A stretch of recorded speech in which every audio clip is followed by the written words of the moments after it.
السلام عليكم ورحمة الله وبركاته. ازيكم يا حبايب قلبي؟ عاملين ايه واخباركم ايه؟ انا والله ما كنت اصور الفيديو ده، بس انا قلت انزله لان في ناس كتير ما بتعرفش تعمل قهوة فرنساوي عموما. انا عملت القهوة بصراحة. حطيت في الفنجان كان كبير، انا اول مرة اعمل فنجان كبير كده. حطيت فيه معلقتين ونص بن في الكنكة طبعا. وحطيت نص، يعني معلقة الا ربع من الصغيرين لبن نيدو اللي هو لبن بودر. اللي عايزة تحط حليب اللي هو بتاع لبن بخيره او الحليب الفلاحي ده، او لبن البودر براحتك، يعني ده او ده او ده، يعني بتختلف من طعم لطعم طبعا، فبراحتك انتي. طبعا انا بجري الفيديو عشان ما يضايقكوش. وحطيت السكر، طبعا انا بحب اشربها مانو، انتوا بقى شوفوا انتوا بتحبوا تشربوها ايه وتحطوا السكر بتاعكم.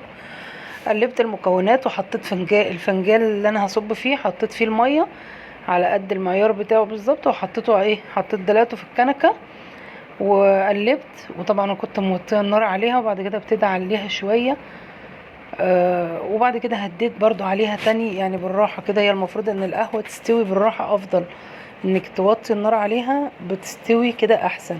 بس طول ما انت واقفه جنبيها تقلبي عشان تستوي من كلها من قلبها من فوق لتحت. والف هنا وشفا على قلبكم يا رب. يا ريت يا جماعه توصلوا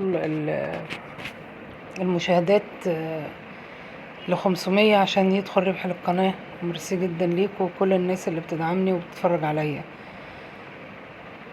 طبعا هوريها لكم لما صبيتها، بس طبعا